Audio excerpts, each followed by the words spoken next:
Est-ce qu'il vous arrive d'avoir l'impression de devoir choisir entre le fait d'être quelqu'un de bien et votre envie de vouloir réussir financièrement? Et si je vous disais qu'il n'y a aucune contradiction entre les deux? Il n'y a pas de dichotomie entre votre éthique, vos valeurs, votre intégrité d'un côté et vos ambitions et votre désir de prospérité de l'autre. Les deux peuvent coexister de façon équilibrée si vous osez vous libérer des anciens paradigmes, des anciennes croyances et schémas de pensée qui pèsent sur les femmes et qui ne nous servent pas, surtout si on veut avoir du succès en tant qu'entrepreneuse. Donc restez à l'écoute pour découvrir comment dépasser ces vieux mythes et aligner votre succès avec vos valeurs. Vous écoutez Boostez-vous, le podcast dédié à l'empowerment des entrepreneuses. Je suis Camille, entrepreneuse, coach mindset et business et fondatrice de Boostez-vous. Ce podcast, c'est le rendez-vous incontournable pour toutes celles qui veulent construire une entreprise à leur image. Des épisodes riches en conseils pratiques, en outils, en inspiration et en idées nouvelles pour cultiver votre confiance en vous, passer à l'action et booster votre potentiel entrepreneurial. Découvrez comment transformer votre relation à l'argent et acquérir les compétences nécessaires pour devenir une entrepreneuse audacieuse et prospère. Et maintenant, place à votre épisode du jour.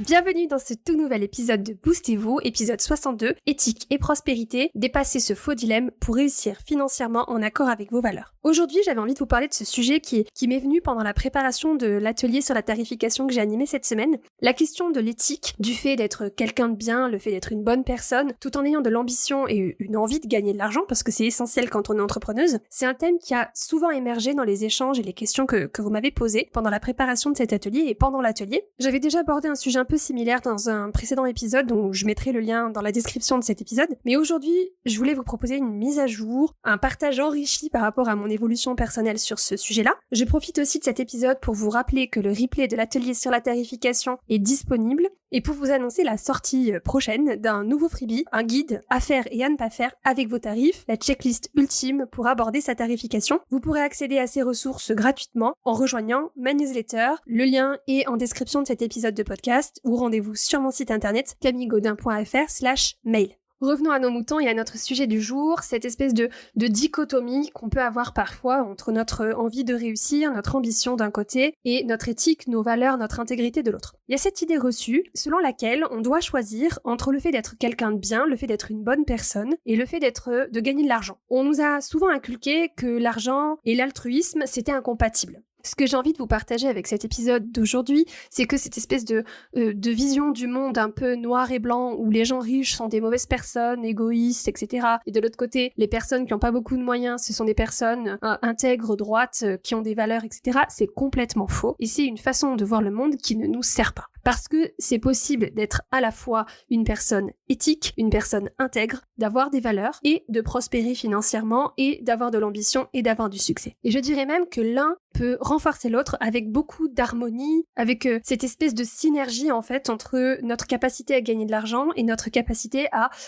vivre selon nos valeurs, vivre selon notre éthique et vivre de façon intègre. Moi j'ai vraiment cette croyance profonde que j'ai appris à développer depuis que je suis entrepreneur parce que c'était pas une croyance que j'avais de façon automatique, c'est que l'argent ne nous change pas, l'argent nous révèle. C'est-à-dire que si j'ai des qualités intrinsèques, le fait d'avoir plus d'argent, ça va me permettre de vivre selon mes valeurs, de vivre selon mes envies et de vivre en étant plus intègre. Plus on a d'argent, plus on a la capacité de faire des choix, plus on a la capacité de vivre comme on a envie de vivre en fait. Sauf que ça m'est pas venu tout de suite, cette façon de penser l'argent, parce que en tant que femme, depuis notre plus tendre enfance, on nous enseigne plutôt que les femmes doivent être généreuses, désintéressées, dans le soin, prêtes à se sacrifier pour les autres. Cette vision traditionnelle du rôle des femmes nous conditionne à penser que avoir de l'ambition, avoir envie d'avoir de l'argent, c'est quelque chose d'égoïste, c'est quelque chose de superficiel. Moi, je suis convaincue que non. En réalité, notre ambition, notre envie de gagner de l'argent, ça peut être quelque chose qui est profondément ancré dans des valeurs positives. L'indépendance, l'empowerment, la créativité, la capacité à aider les autres, la générosité, notre envie d'avoir un impact. Le fait de gagner de l'argent, ça a jamais été une question de superficialité, mais plutôt de choix conscient, de développement personnel, de contribution au monde qui nous entoure. L'un des concepts que je veux partager aujourd'hui, un concept qui est souvent abordé dans le développement personnel, c'est que l'argent, c'est de l'énergie. Moi, j'ai envie de dire que l'argent, c'est du sens. C'est-à-dire que ce qui est important, c'est la signification que vous choisissez de donner à votre ambition, à votre désir de gagner de l'argent. C'est ça qui est crucial. Si je vous partage ma réflexion sur ce sujet, pour moi, l'argent aujourd'hui, ça représente un moyen d'expansion, d'impact, de réalisation de ma mission de vie. C'est une extension de ma volonté d'aider les autres,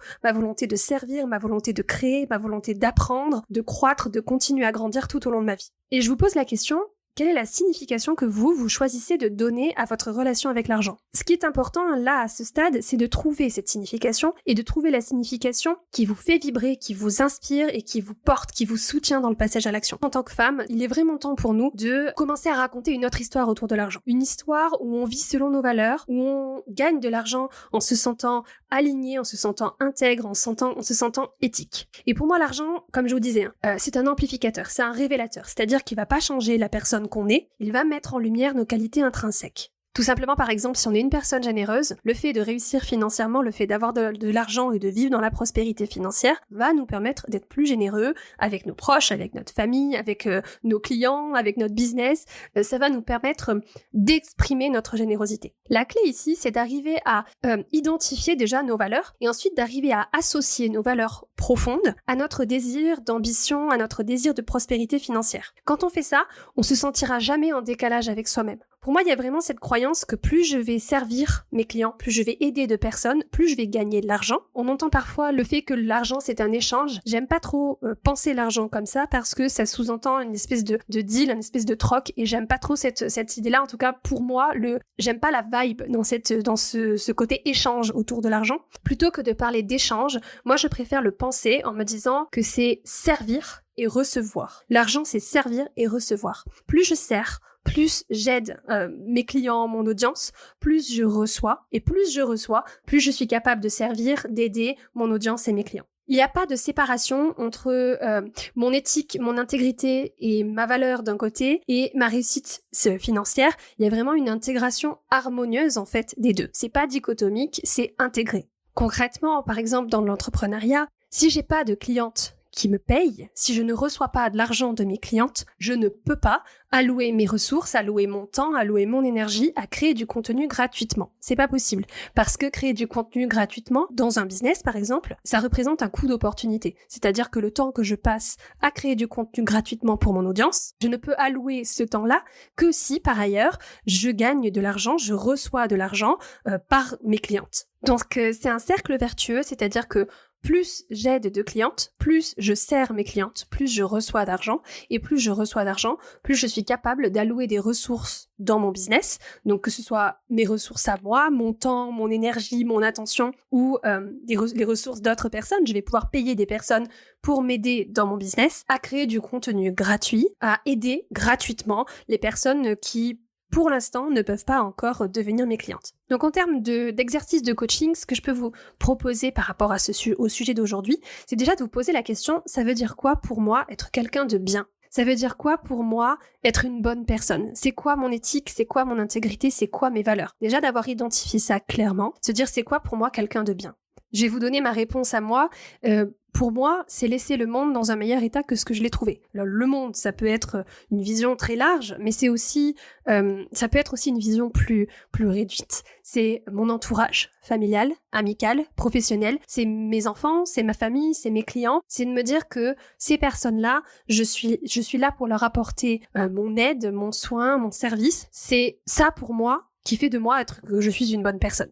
Donc ça, je dirais que c'est vraiment le premier point sur ce travail autour de notre éthique, de notre intégrité, de notre ambition, de notre envie de prospérité, de notre envie de succès, c'est d'être très au clair sur ça veut dire quoi pour moi être une bonne personne, quelles sont mes valeurs et comment ces valeurs j'ai envie de les incarner dans ma vie. Premier point. Le deuxième point, ça va être de se dire, ok, en quoi mon ambition et mon envie de prospérité, en quoi le fait d'avoir du succès financier, ça va m'aider à incarner pleinement ces valeurs. En quoi le fait d'avoir du succès, ça va me révéler, ça va me permettre d'amplifier mon envie d'être quelqu'un de bien. Comment le fait d'avoir de l'argent, de réussir financièrement, ça va me permettre d'incarner pleinement mes valeurs et d'être plus éthique, d'être plus intègre, d'être plus aligné avec mes valeurs parce que ma sécurité financière elle est gérée, parce que je vis dans la prospérité, je vis dans l'abondance. Cet état de fait me permet de révéler et d'amplifier qui je suis et de mettre en lumière mes qualités. Et ce travail-là, il est absolument essentiel pour nous les femmes entrepreneuses parce que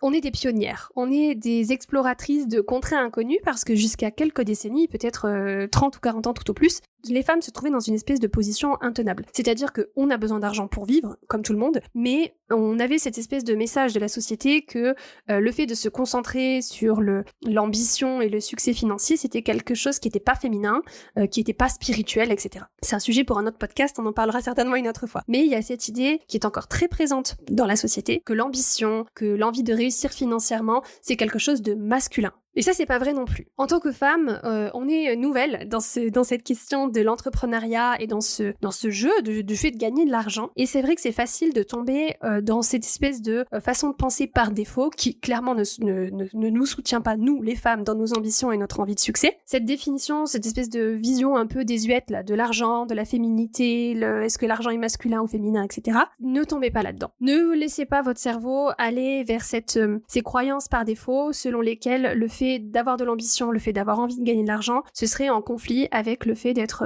une bonne personne, parce que c'est pas le cas. La définition que vous vous donnez du fait d'être une bonne personne n'a absolument rien à voir avec votre ambition ou votre désir de réussite financière. Donc si on résume, il n'y a pas de contradiction entre le fait d'être quelqu'un de bien et le fait d'avoir de l'ambition ou de vouloir gagner de l'argent. Vous pouvez incarner les deux parce que c'est deux schémas qui vont ensemble, qui fonctionnent bien, qui fonctionnent main dans la main. Et ça, en termes d'entrepreneuriat, le fait d'être au clair sur vos valeurs, votre éthique, votre intégrité et votre relation à l'argent, de comprendre que l'un n'est pas en contradiction avec l'autre, mais au contraire d'avoir cette sérénité, cet apaisement dans votre relation à l'argent, c'est le point de travail numéro 1 en termes de mindset. Si vous n'êtes pas au clair là-dessus, ça va être compliqué de développer votre business avec cette espèce de paradigme et de dichotomie dans la tête entre mon envie de réussir et mon envie d'être quelqu'un de bien, mon envie d'être intègre. Trouvez la signification pour vous, trouvez le sens que vous voulez donner à votre intégrité d'un côté, à votre éthique et à votre ambition de l'autre. Et ensuite, réécrivez votre histoire. Réécrivez l'histoire dans votre relation à l'argent qui est alignée pour vous. Pour approfondir ce sujet, accéder à des ressources supplémentaires sur votre relation à l'argent, sur votre money mindset, sur vos stratégies business, je vous invite à rejoindre ma newsletter pour obtenir le replay de mon atelier sur la tarification qui sera disponible jusqu'au 11 novembre et pour être les premières à découvrir mon tout nouveau freebie à faire et à ne pas faire avec vos tarifs, la checklist ultime pour aborder sa tarification. Le lien est en description de l'épisode, sinon rendez-vous sur mon site internet camillegaudin.fr/mail pour rejoindre la newsletter. Et avant de terminer cet épisode, j'ai une invitation spéciale pour vous. Si vous sentez que c'est le moment pour vous de travailler sur votre mindset, d'améliorer votre relation à l'argent et développer des stratégies business qui sont alignées avec vos valeurs, je vous invite à réserver une session stratégie avec moi. Pendant cette session, on discute de vos objectifs, de ce qui bloque aujourd'hui pour vous dans votre business, de vos défis à relever, des actions que vous pouvez mettre en place pour commencer à lever ces blocages et commencer à faire bouger votre business, à faire bouger les curseurs dans votre business. C'est aussi l'occasion de me poser toutes vos questions sur la façon dont je peux vous accompagner pour faire passer votre business au niveau supérieur. Pour celles qui me rejoignent en novembre, j'ai un bonus exclusif sur la tarification qui vous attend. Donc c'est le moment, c'est l'opportunité idéale pour franchir ce cap, pour passer à l'action, pour avancer et aligner votre éthique, votre intégrité, vos ambitions et votre succès financier. Alors n'attendez pas, réservez votre session stratégie maintenant et commencez à transformer la vision que vous avez de votre réussite, de votre business dès aujourd'hui. Pour réserver cette session, le lien sera en description de cet épisode de podcast. Sinon, rendez-vous sur mon site internet camillegaudin.fr/session, le tiré du 6, stratégie, sans accent sur le E. Merci d'avoir été à l'écoute de l'épisode du jour. On se retrouve très bientôt pour un prochain épisode de Boostez-vous. D'ici là, prenez bien soin de vous. Bisous. Merci d'avoir écouté l'épisode de Boostez-vous de cette semaine. Si vous avez aimé ce podcast, assurez-vous de vous abonner sur votre plateforme d'écoute préférée pour ne jamais manquer un épisode. J'apprécierais énormément si vous pouviez aussi laisser un avis 5 étoiles sur Apple Podcast ou sur Spotify. Vos avis sont précieux pour aider les femmes entrepreneuses comme vous à découvrir tous les conseils et les idées que je partage ici pour aider les entrepreneuses audacieuses à s'épanouir dans un business prospère. Si cet épisode vous a plu, n'hésitez pas à le partager à vos business friends ou sur Instagram où vous pouvez me taguer. Mon compte c'est boost.et.vous. C'est toujours un immense plaisir de voir vos partages et de pouvoir échanger avec vous. Merci à vous pour votre écoute, votre soutien et merci de faire partie du mouvement de l'empowerment féminin. À la semaine prochaine. Bisous.